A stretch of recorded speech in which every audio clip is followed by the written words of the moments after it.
ओम नमः सिद्धेभ्यः। ओम नमः सिद्धेभ्यः।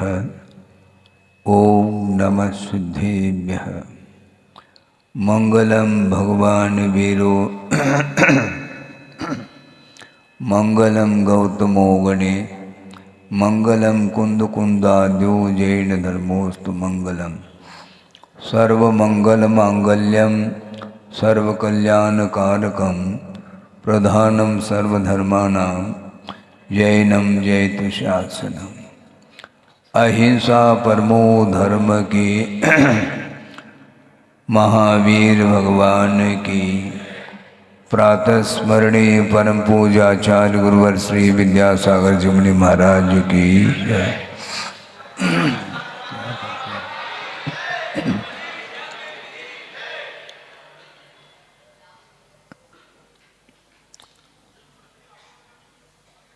सावन सुदी सप्तमी के दिन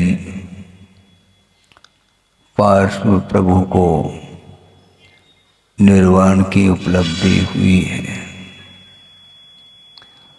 संसार से वो पार हो गए हैं। भव समुद्र से पार होना बहुत कठिन होता है। पार्श्वनाथ पुराण आप लोग पढ़ते होंगे, उनका इतिहास सामने आता है और इसमें कोई शक नहीं है कि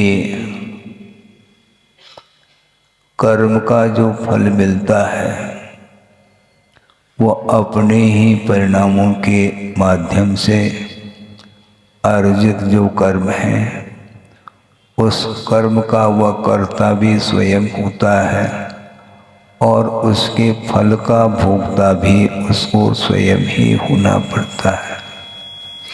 ऐसा नहीं हो सकता है कि कोई कर्म करे और उसका फल किसी दूसरे को मिलता हो, ऐसा संभव ही नहीं है। और ये धारणा बिल्कुल निकाल देनी चाहिए। मुझे कोई दुखी बनाता है, मुझे कोई सुखी बनाता है, इस प्रकार की धारणा, इस प्रकार की बुद्धि को छोड़ने के लिए कहा जा रहा है। निजार्जितम कर्म विहाय देहिनो न कोऽपि कस्यापि ददाति किंचन। आगे विचारयन्नेव मनन्यमानस परो ददाति इति विमुंच शेमुषीम। शेमुषी बोलते हैं बुद्धि को। इस प्रकार की बुद्धि को छोड़ देना चाहिए कि मुझे कोई दुखी और सुखी बना रहा है, क्योंकि दुखी और सुखी बनाने में बहिरंग कारण भले ही उपस्थित हो सकता है, किंतु अंतरंग जो कर्म है वह बलवान होता है। भीतर यदि तीव्र पाप कर्म का उदय नहीं है तो दूसरा हमें कभी भी दुखी नहीं बना सकता, और तीव्र पुण्य का उदय है तो सामने वाला व्यक्ति सुखी बनाने में उपस्थित है, किंतु तीव्र यदि पुण्य कर्म का उदय नहीं है तो वो कैसा सुखी बना पाए। तो सुखी और दुखी जो होता है वह अंतरंग जो निमित्त है, कर्म है, उसके उदय में ही वह सुख और दुख का संवेदन करता है। बहुत अल्प समय में संक्षेप में पार्श्वनाथ भगवान के इतिहास के बारे में थोड़ा विचारना है। वैसे आप लोग वर्तमान योग ग्रंथों का स्वाध्याय आदि करते हैं और पार्श्वनाथ चरित्र के बारे में भी आपने कई बार पढ़ा होगा, किंतु पढ़ना अलग वस्तु है और संवेदन में लाना अलग वस्तु है। एक राजा अरविंद हुए हैं। और उस काल में एक ब्राह्मण विश्वभूति नाम का ब्राह्मण है और उसके दो पुत्र हैं, एक कमठ और एक मरुभूति। कमठ अग्रज है, मरुभूति अनुज है, बड़ा भाई और छोटा भाई। बड़ा विचित्र सा लगता है, एक ही कुल में पैदा हुए हैं और उसमें पूर्व और पश्चिम का अंतर देखने को मिल। कैसे संस्कार होंगे अतीत के, एक ही कुल में पैदा हुए और कर्मठ के अंदर और मरुभूति के अंदर जो परिणाम विचार उत्पन्न हो रहे, उन दोनों में बहुत जमीन और आसमान का अंतर देखने को मिला। और एक दिन अरविंद राजा ने किसी कार्य के हेतु मरुभूति को भेज दिया और घर में कौन है? कमठ है। और उसके विचार देखो, पुण्य कर्म के उदय में संपदा मिल जाती है, किंतु मिली हुई संपदा की ओर दृष्टि नहीं जाती, किंतु दूसरे की ओर दृष्टि जाती। दूसरे की थाली की ओर दृष्टि रखना बहुत यह असभ्यपूर्ण व्यवहार माना जाता है। अपने थाली में पकवान होते हुए भी दूसरे की थाली की ओर देखना ये बहुत तीव्र आसक्ति मानी जाती है। बहुत प्रासंगिक एक श्लोक आपके सामने रख रहा हूं। बहुत पहले हमने पढ़ा था कि आचार्य महाराज, शायद ये हो सकता है 93 या 94 का विषय, आचार्य महाराज संघ सहित रामटेक पहुंचे हैं और हमने सोचा शांतिनाथ भगवान के चरणों में थोड़ा सा स्वाध्याय कर लें, क्योंकि विहार करते करते काफी समय हुआ था। विहार काल में विशेष रूप से स्वाध्याय करने का अवसर नहीं मिलता है और अक्षय क्षेत्र रामटेक में पहुंच गए। हमने सोचा मध्याह्न में लाइब्रेरी वहां पर जा करके अवलोकन किया और एक प्रतमान योगी ग्रंथ हाथ लगा और श्रीपाल चरित्र, और उसमें रेफरेंस के रूप में यह श्लोक आया है। उसको देख करके पढ़ करके ऐसा लगता है कि बड़ा विचित्र संसार है। सत्यम दुरात्मनश्चित्ते, सत्यम दुरात्मनश्चित्ते पर वस्तु प्रियम सदा। सत्यम दुरात्मनश्चित्ते पर वस्तु प्रियम सदा, रक्तपा पर रक्तस्य पान रक्ता यथा सदा। बहुत अच्छा इसमें भाव है। हमेशा दुरात्मा की दृष्टि पर वस्तु की ओर ही जाती है।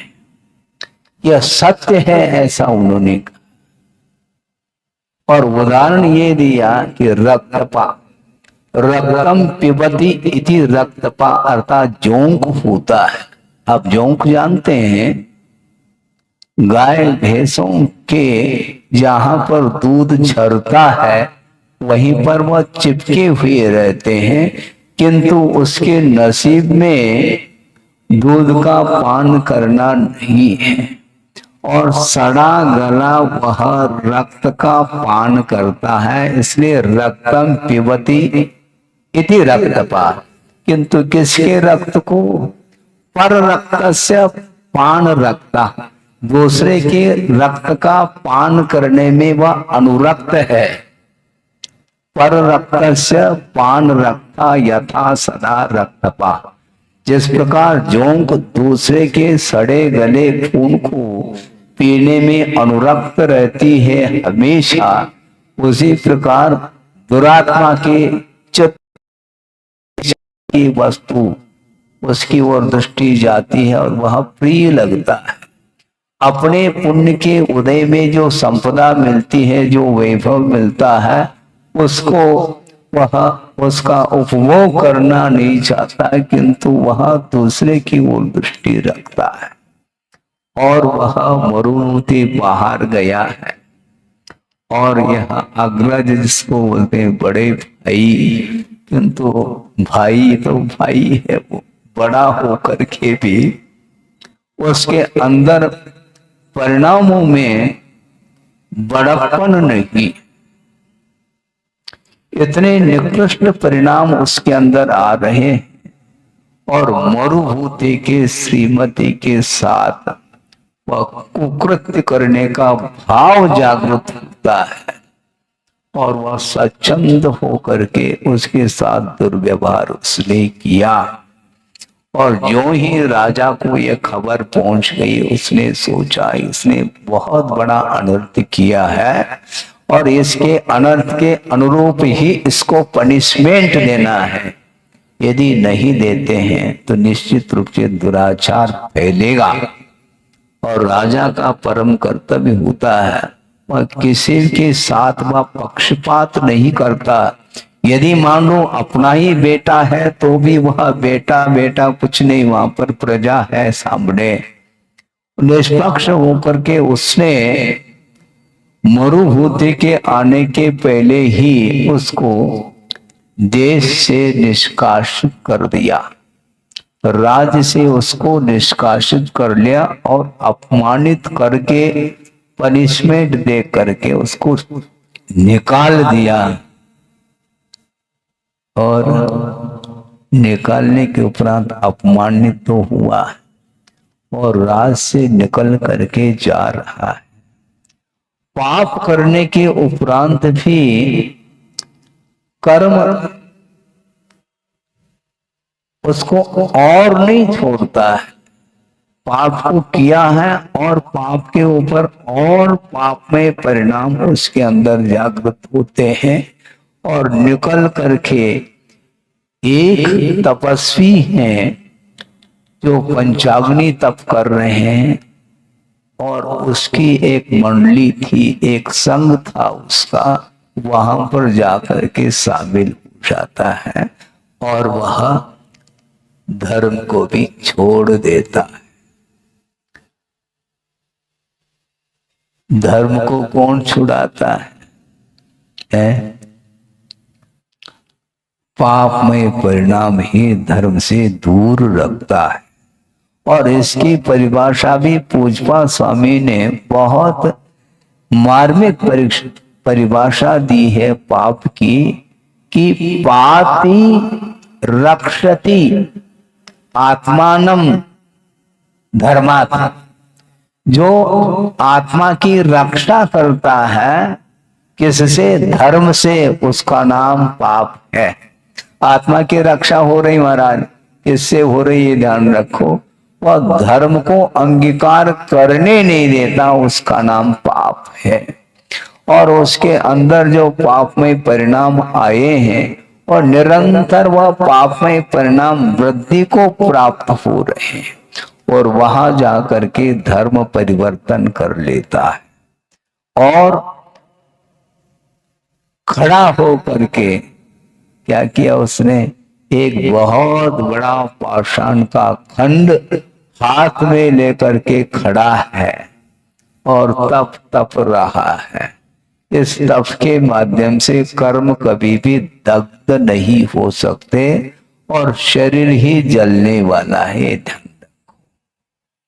लेकिन मान्य था, एक बार अज्ञान जीवन में आ जाता है, छा जाता है, तो वह उचित अनुचित का ख्याल उसके अंदर नहीं आ सकता और खड़े होकर के वह तप कर रहा है। इसको बोलते हैं अज्ञानी का तप। बाल तप इसी को बोलते हैं। बाल का अर्थ बालक नहीं, किंतु अज्ञानी का जो तप होता है उसका नाम बाल तप की संज्ञा दी है। और इधर लौट करके मरुभूति आया है। सोचो, विचार करो। क्योंकि कमठ के अंदर दुराचार है, अच्छे आचरण नहीं है, इसलिए राजा ने मरुभूति को मंत्री के रूप में उसको आसीन किया है। और उस समय उसको ज्ञात हो गया मरुभूति को कि अपने बड़े भाई ने इतना बड़ा अनर्थ किया है, लेकिन अब क्या किया जाए?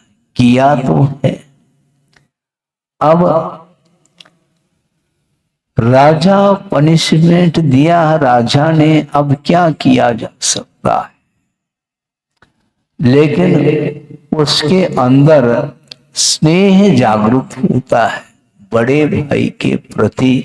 अभी भी वह बड़ा भाई मान रहा है और राजा को निवेदन करता है कि राजन, मुझे वहां पर जाना है, क्योंकि आपने दंड दिया है, ये अलग वस्तु, किंतु कितना भी हो तो बड़ा भाई है।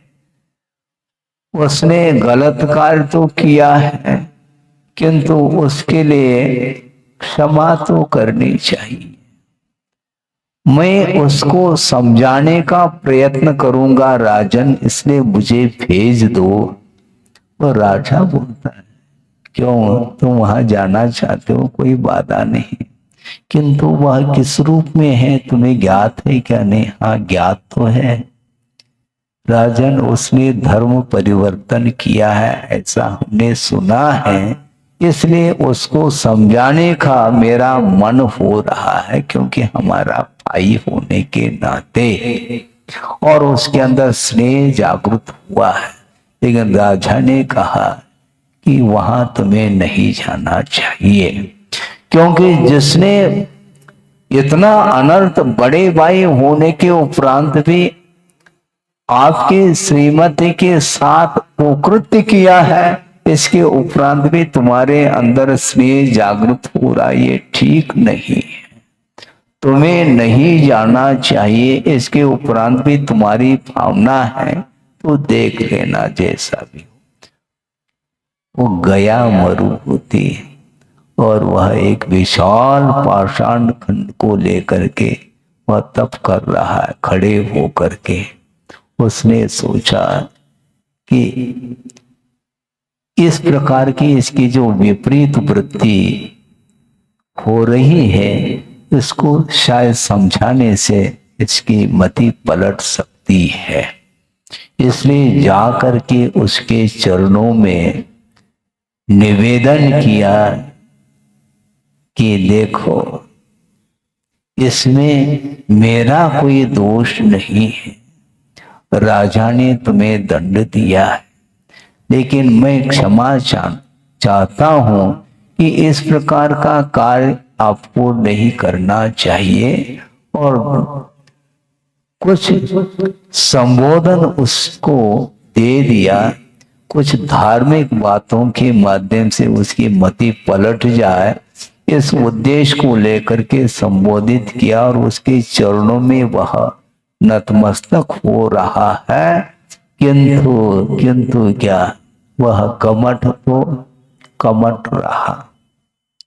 पार्श्वनाथ भगवान तो कर्मठ रहे, किंतु वह कमठ तो कमठ है। और तीव्र कर्म का और उदय आया और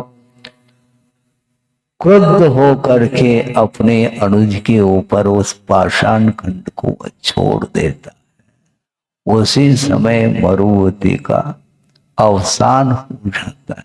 सोचो, विचार करो, कमठ ने इतना भयानक पाप करने के उपरांत भी अपने छोटे भाई के ऊपर वो आग थोड़ी बुझती है, वो क्रोधाग्नि है, वह शांत थोड़ी होने वाली है। क्रोधाग्नि को शांत तब किया जा सकता है, ठीक उसके विपरीत क्षमा भाव आ जाए तो क्रोध शांत हो सकता है, किंतु वहां पर कोई क्षमा भाव है ही नहीं। और उसने इस प्रकार अपने छोटे भाई के ऊपर कृत्य किया और उसका अवसान हो गया। मरुभूति का संक्षेप कर रहा हूं और ध्यान के साथ उसका अवसान हुआ है और एक तिर्यंच पर्याय को प्राप्त कर लेता है, हाथी बन जाता है। और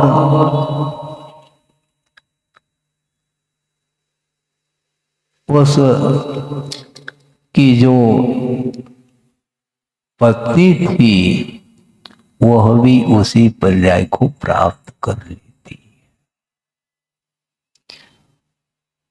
और होता क्या, अब क्या होना, वह अरविंद राजा को जब ज्ञात हो गया कि मंत्री का अवसान हुआ और इस प्रकार की घटना के माध्यम से अवसान हुआ है, तो उसको वैराग्य हो जाता है कि संसार बड़ा विचित्र है और वह दीक्षित हो जाता है राजा। और संयोग की बात है, उसी जंगल में जाकर के वह एक विशाल चट्टान पर जाकर के वह सामायिक के लिए बैठे हैं, मुनि बन गए वो। और उसी समय वह हाथी देख लेता है और न जाने कौन सा कर्म का योग आ जाता है। वह क्रुद्ध होकर के उसके सामने दौड़ करके उसको समाप्त करने का भाव आया है, किंतु समाप्त कर कैसा सकता है। उस मुनि महाराज के वक्षस्थल में जो श्री वत्स को देख करके उस हाथी को क्या हो जाता, जाति स्मरण हो जाता है और उसके माध्यम से पूरा इतिहास सामने आता है। अरे ये तो पूर्व के राजा रहे और राजा ने अपने पूर्व के राजा, इस प्रकार कौन सोच रहा है, हाथी सोच रहा है। और राजा जो मुनि बने हैं उनको भी पूरा अवधि ज्ञान है, सब जान। इसके उपरांत वो मुनि महाराज उसको संबोधित कर रहे हैं, तुम्हारा इतिहास इस रूप में रहा है, इसलिए चेत जाओ, और ध्यान के कारण तुम्हारा अवसान हुआ है। ये अवसान जो हुआ है, ये इसका मूल कारण क्या है? स्नेह। स्नेह यदि नहीं होता, राजा की आज्ञा को यदि वह स्वीकार कर लेता है, क्योंकि राजा ने स्पष्ट रूप से मना किया था उसको, तुम उधर मत जाओ, लेकिन वह स्नेह जो है ना बहुत कठिन होता है और स्नेह के कारण समझाने के भाव उसके अंदर आ गए, किंतु वहां पर जाकर के मौत ने बुला लिया, ऐसा कार्य हुआ। उसके उपरांत जब संबोधित करते हैं वो मुनि महाराज, तो उस हाथी ने तत्काल उसको जो जाति स्मरण हुआ था उसके माध्यम से सम्यक्त को भी ग्रहण कर लेता है और साथ साथ अनुवृत्ति बन करके वह संलिग्नता पूर्वक समाधि पूर्वक मरण उसको करना है। और वह उसका शरीर धीरे धीरे धीरे चारित्र के माध्यम से, तप के माध्यम से क्षीण होने लगा और एक बार वह पानी पीने के लिए पहुंचा है सरोवर में और वहीं कीचड़ में वह फंस जाता है। फंसने के उपरांत निकलने का पुरुषार्थ तो किया उसने, नहीं निकल पाया और संयोग की बात है वह कालांतर में वो जो कमंड का जीव था अवसान को प्राप्त हुआ है और वह कुक्कुट सर्प बना है। संयोग इसी को बोलते हैं। और उसी सरोवर के पास वह पहुंचा है और उसको भी पुराना इतिहास ज्ञात हो जाता है। जाति स्मरण होते ही उस हाथी को डस लेता है और उस हाथी का अवसान हो जाता है। ध्यान रखो, पहुंचा कहा, अब निरंतर पार्श्वनाथ भगवान का विकास ही होना है। उस हाथी के पर्याय से वह स्वर्ग पहुंचा है और वहां से उतर करके पुनः वह मनुष्य बन जाता है। राज्य के वैभव के साथ जीवन उसका चलता है और पुनः वैराग्य को प्राप्त होकर के वह मुनि बन जाता है। और इधर कुक्कुट सर्प नरक पहुंचा है और समय पा करके पुनः वह आ जाता है। क्या बना है वह? कुक्कुट सर्प था, वह नारकी बना और वहां से पुनः किस पर्याय में? एक भयानक अजगर के रूप में जन्म लिया है। और ये जो स्वर्ग से आकर के मनुष्य पर्याय को प्राप्त करके पुनः वैराग्य को धारण करके श्रवण पद को अंगीकार किया है और गुफा में ध्यान करने के निमित्त को लेकर के पहुंचे हैं और वहां पर भयानक जो अजगर था उसको पुनः जाति स्मरण हो जाता है और उस मुनि महाराज को निगल लेता है। सोचो, ये सब सुन रहे हैं आप लोग, पढ़ भी रहे हैं, किंतु संसार से भीति नहीं थी। अजगर ने निगल लिया, इसके बावजूद भी संकल्प तो संकल्प होता है। रत्नत्रय की आराधना के साथ उसका अवसान हुआ है और पुनः वह स्वर्ग में जाकर के उत्पन्न होता है। लेशा देखो, है शुभ लेशा के साथ अवसान हो जाता है स्वर्ग में जाकर के पुनः वहां पर सागरोपम आयु तक वैभव के साथ व्यतीत करता है और वहां से पुनः नीचे आ जाता है। यहां तक कि सागरोपम आयु व्यतीत करने के उपरांत भी उसका पुण्य क्षीण नहीं हो पाता और नीचे आकर के वह चक्रवर्ती पद को भी प्राप्त कर लेता है। वज्रनाभि चक्रवर्ती वो बने हैं। सोचो, विचार करो, ये सब रत्नत्रय की आराधना का परिपाक है, क्योंकि रत्नत्रय के माध्यम से साथ से पुण्य का अर्जन होता है। इसलिए कहीं भी पहुंचो उसका पुण्य साथ देता है और पुण्य साथ देने का अर्थ ये है कि वह धर्म ही साथ दे रहा। धर्म की आराधना के माध्यम से पुण्य का संचय होता है तो उसके लिए कहीं भी बाधा उपस्थित नहीं होती और बड़े बड़े पद अनायास मिलते चले जाते हैं। पद मुझे मिल जाए, इस प्रकार की जो वांछा है, इस प्रकार की वांछा से कभी भी पद नहीं मिलते, ये ध्यान रखो। निदान के माध्यम से जो कुछ भी पुण्य का अर्जन होता है एक प्रकार से वह पुण्य सामान्य पुण्य माना जाता है, बल्कि वह पापानुबंधी पुण्य माना जाता है। उसके माध्यम से विकास नहीं होता, तात्कालिक थोड़ा सा वैभव उसको प्राप्त हो जाता है, किंतु परंपरा से पुनः उसका पतन ही होना। किंतु वह मरुबुद्धि का जीव, उसका पतन संभव नहीं है। अब 10 भव तक लगातार यदि मान लो वही रखा हुआ है कमठ, इसके उपरांत भी उसके विकास को कोई रोकने वाला नहीं। किसके? मरुभूति के विकास को। और वहां से आकर के चक्रवर्ती पद प्राप्त कर लेता है और वह पुनः अजगर जो गया है, कहाँ गया? पाप का फल तो पाताल ही देखना पड़ेगा, नरक पहुंचा है। फिर वहां से आकर के वह भील बन जाता है। बहुत सारे और भी भव हो सकते हैं, संक्षेप कर रहा हूं क्योंकि 10 भव का वर्णन आपने कई बार पढ़ लिया है। और वहां से वह भील बनता है और पुनः उसके ऊपर उपसर्ग कर देता है मुनि महाराज के ऊपर।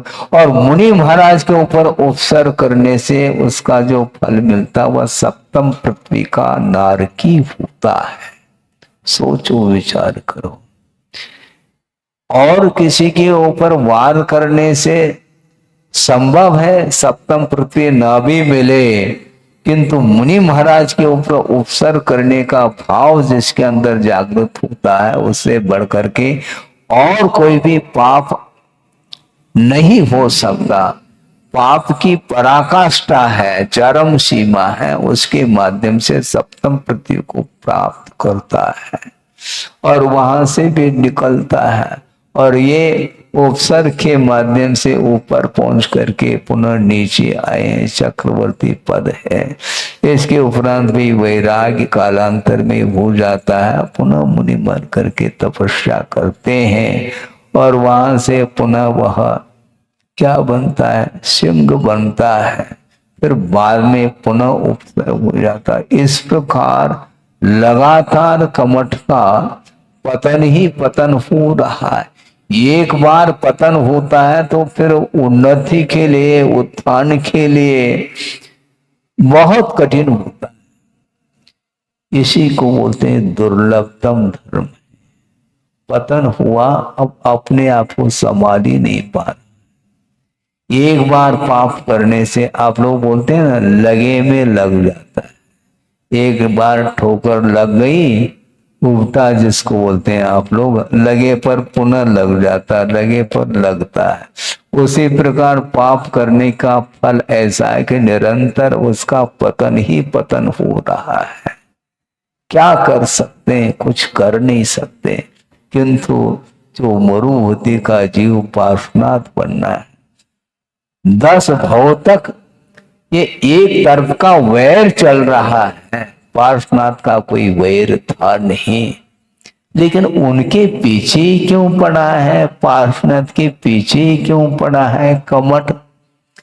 इसको यदि थोड़ा सा हम आगम के माध्यम से समझते हैं तो ज्ञात हो जाता है कि पार्श्वनाथ का भी अतीत का और भी तो इतिहास होगा। क्योंकि निजार्जितम कर्म, अपने किए हुए कर्म को छोड़ करके दूसरा कोई हमें दुखी बना नहीं सकता। इस प्रकार निरंतर विपाक विचय धर्म ध्यान कर रहे हैं। कौन है? वही पार्श्वनाथ बनने वाला वह जीव है। मेरा कर्म का उदय है, मेरा अपराध है, इसलिए श्रमण लोग 3 बार प्रतिक्रमण करते हैं। एक इंद्रिय से लेकर के संगी पंचेंद्रिय तक चारों गति संबंधी जितने भी जीव हैं उनके प्रति क्षमा भाव रखते हैं और क्षमा मांगते हैं। वो सामने वाला क्षमा करे अथवा न करे, किंतु श्रवण हमेशा खम्मा में सब जीवाना, सव्वे जीवा खमंतु में मिट्टी में सब भूदेशु वैरम मध्यम न के नवी। मेरा किसी के प्रति भगवान वैर भाव ना हो, सबके प्रति मैत्री भाव बने रहे, इस प्रकार पवित्र भाव करते ही रहते हैं। इसके माध्यम से उनका विकास होता रहता है और लास्ट में अंतिम भव है, तीर्थंकर पद को प्राप्त कर लिया। 10 भव तक उपसर्ग सहन करते रहे, इसके उपरांत भी उबे नहीं। कब तक करें, कब तक करें, क्या अनंत काल से किया है, इसको समाप्त भी तो करना है? नहीं करना है क्या? पाप का अर्जन तुमने अज्ञान दशा में किया है, क्यों? तुम स्वयं अपराधी हो।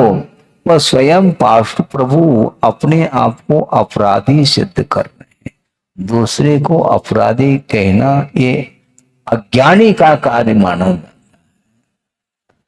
दूसरे के निमित्त से मैं दुखी हो रहा हूं, कर्म का फल मुझे मिल रहा है, किंतु फल जो मिलता है वह कर्म का मिलता है, नो कर्म का नहीं, नो कर्म के निमित्त से मिल रहा है।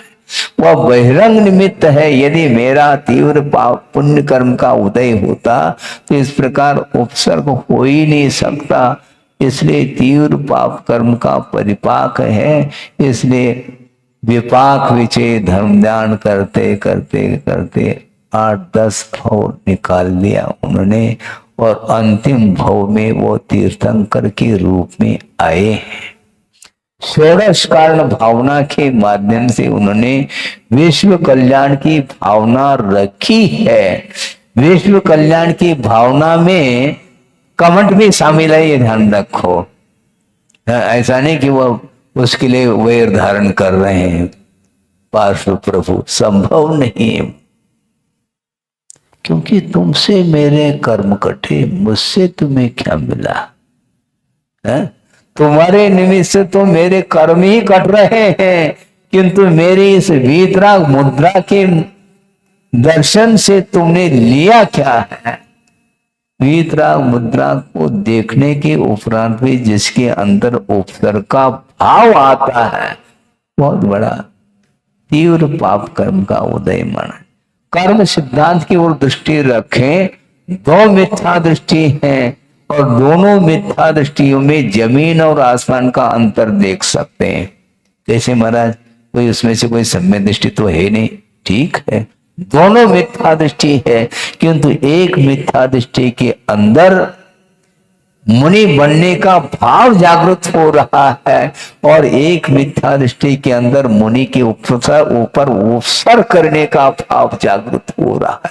दोनों मिथ्या दृष्टि, एक का पतन है और एक का उत्थान है। सोचो विचार को, ये सिद्धांत है। मिथ्यात्व गुणस्थान से एक साथ सप्तम गुणस्थान को प्राप्त किया जा सकता, उसको कोई रोक नहीं सकता। एक साथ रत्नत्रयी की उपलब्धि, हाँ चाहिए महाराज, चाहिए। आप पूछ रहे हैं, भाव जागृत हो तो हम ले लेंगे, है? बहुत कठिन होता है। इसको बोलते हैं 10 भव तक कमठ ने वैर बांधा है। एक तरफ का वैर है, और पार्श्वनाथ भगवान का जीव था, उसने तो सोचा हमें इसमें निरंतर हमारी परीक्षा हो रही है, और इस परीक्षा में मुझे उत्तीर्ण होना है।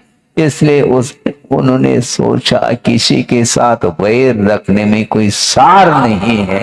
वैर रखेंगे तो निश्चित रूप से पतन ही पतन होगा। इसलिए और कितने भो लगना है लगने दो, हमें कोई आकुलता नहीं, बल्कि उन्हें मोक्ष की भी आकुलता नहीं थी। है, आकुलता करने से कोई कार्य संपादित नहीं होता। उनने सोचा है हमें मार्ग पर चलना है, मंजिल कितना दूर है, तो बस फिर और दूर होता चला जाएगा। ये ध्यान रखो, मंजिल कितना दूर है यदि विकल्प आ गया तो फिर बस गाड़ी रिवर्स हो सकती है। 25 किलोमीटर चलना है और 1 किलोमीटर चला नहीं, और कितना दूर है? 24 किलोमीटर दूर है। इसमें क्या दिक्कत है आपको? चलो तो कम से कम 1 किलोमीटर चले नहीं, और वृक्ष के नीचे बैठने का भाव। 1 किलोमीटर रह जाए तो बैठो, फिर भी ठीक है, कम से कम आधा तो तय कर लो। 12-13 किलोमीटर चलने के उपरांत बैठना चाहिए। और गुरुदेव ऐसे ही करते थे, जल्दी बैठते नहीं थे वो, और कभी भी बैठते भी थे तो हम लोगों की ओर दृष्टि रख करके बैठते। थक गया होगा संग, इसलिए हम यदि नहीं बैठेंगे तो वो भी साथ साथ चलेगा संग। इसलिए हमारे निमित्त से वो बैठ जाते थे। थोड़े बैठने का उनका भाव नहीं, क्योंकि उनका बार बार कहना रहता था कि मार्ग में विश्राम नहीं, मार्ग में विश्राम की बात मत करो, मंजिल में ही विश्राम दिया जाता है। मोक्ष मार्ग पर चल रहे हैं, मुड़ करके हमें देखना नहीं है। मंजिल कब आएगा कब आएगा, ये यदि भाव रखेंगे तो निश्चित रूप से मंजिल कभी आती नहीं। आती मंजिल कितना दूर है, आ ही गया जबलपुर। जबलपुर थोड़ी आ रहा है, हम जा रहे हैं कि वो आ रहा है। जबलपुर कभी भी अगवानी करने के लिए नहीं आएगा, जबलपुर वाले आते हैं, ध्यान रखो। जबलपुर न भेजने जाता है न अगवानी के लिए आता है, नहीं आ सकता।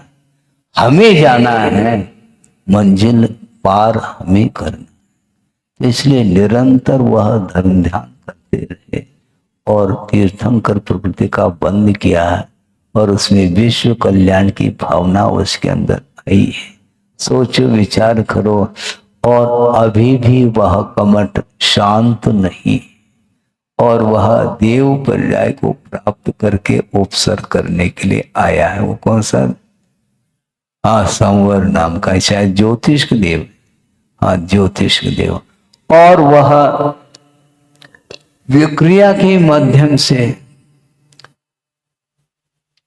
पार्श्वनाथ के ऊपर उपसर्ग है, भीषण वर्षा प्रारंभ कर दी है, बड़े बड़े पाषाण खंड की वर्षा कर ले, किंतु वो सारे सारे फूल के समान, कोई असर नहीं उस उपसर्ग का। कितने करते हैं, कर लो, क्योंकि वो पार्श्वनाथ सोच रहे हैं तुम कहाँ कर रहे हो उपसर्ग, तुम उपसर्ग में एकमात्र बहिरंग निमित्त हो, मेरा तो अंतरंग निमित्त चल रहा है, अभी भी जोर मार रहा है, उसी को तो हमें पछाड़ना है। कर्म का क्षय करने के लिए साधना की जाती है, दूसरे के पीछे नहीं पड़ा जाता। हाँ, मैं स्वयं अपराधी हूं, सामने वाला अपराधी है क्या नहीं है ये मेरा विषय ही नहीं। और अंत तो गत्वा पार्श्वनाथ भगवान को केवल ज्ञान हो जाता है, और अब केवल ज्ञान होने के बाद अब कमठ का जो पारा था वो धीरे धीरे धीरे शांत होने लगा, और पार्श्वनाथ भगवान की निमित्त से उनको क्या मिला? कमठ को गिफ्ट में सम्यक दर्शन मिला है, ये ध्यान रखो। 10 भाव तक उपसर्ग किया, इसके बाद पार्श्वनाथ भगवान के चरणों में आकर के नतमस्तक हो जाता है, और समर्पण भाव आते ही सम्यक की उपलब्धि उस कमठ को होती है। हम सोचते हैं कि ये शत्रु है, ये मित्र है, ये शत्रु है मित्र है, कहते रहो तुम। स्वार्थ संसार, स्वार्थमय संसार। अपने अनुरूप यदि मान लो किसी के अंदर विचार उत्पन्न हो रहे हैं तो वह मित्र का रूप लेता, उसके साथ संबंध जोड़ देता, और अपने विचारधारा से यदि मान लो तालमेल नहीं तो बस शत्रु के रूप में उसके साथ वह संबंध रखना नहीं चाहता। किंतु आचार्य कहते हैं ये सारे अज्ञान, बिना अज्ञान के ये परिणाम हो ही नहीं सकते। लेकिन ये सुनना सुनाना बहुत सरल है, किंतु उस रूप अपने आप को परिणत करना बहुत कठिन काम। ये नहीं होता, असंभव तो नहीं, बहुत कष्ट साधे, पता नहीं कितने भाव और लगेंगे, नहीं कह सकते। किंतु पार्श्वनाथ भगवान का धैर्य तो देखो है? कितना धैर्य होगा। 1 ने 2 ने 10 भाव तक वह पीछे पड़ा रहा कमठ, इसके उपरांत भी कोई बदले का भाव नहीं है, प्रतिशोध की भावना नहीं। क्यों? इसलिए नहीं है कि अपने आत्म तत्व को प्राप्त करना है। किसी के साथ प्रतिशोध की भावना रखने से हमें क्या मिलने वाला है? कुछ नहीं मिल सकता। इसलिए आज प्रभु को निर्वाण का लाभ हुआ है, केवल ज्ञान होने के उपरांत धर्म प्रभावना करते हुए काफी समय तक उन्होंने प्रभावना की और अंत में जा करके कहाँ पर, समय शिखर जी के ऊपर, वहां जा करके उनको निर्वाण का लाभ हुआ है। आज के तिथि के दिन ही उनको निर्वाण का लाभ हुआ और कई जनता, कई लोग आज भीड़ वहां पर होगी। कहाँ पर, समय शिखर जी तीर्थराज है, तीर्थों में वह प्रमुख माना जाता है, जहां से कितने 20 तीर्थंकर निर्वाण को प्राप्त किए हैं और सामान्य केवलियों की कोई गिनती नहीं। अनंत जीव उस पवित्र स्थान से मुक्त हुए हैं। करोड़ों अरबों वर्ष होने के उपरांत भी वह स्थान जहाँ पर जाते ही अपने आप भावों में पवित्रता आती है। इसलिए ऐसे स्थानों को चुनना चाहिए जिस स्थान पर जाते ही भव भवांतर का सारा वैर भी समाप्त हो जाता है, भावों में पवित्रता आती है। और जब भावों में पवित्रता आती है तो निश्चित रूप से आत्मा का विकास उत्थान होता है। इसलिए निरंतर यहाँ पर आप लोग स्वाध्याय सुन रहे हैं, अनुप्रेक्षा का स्वाध्याय चल रहा है।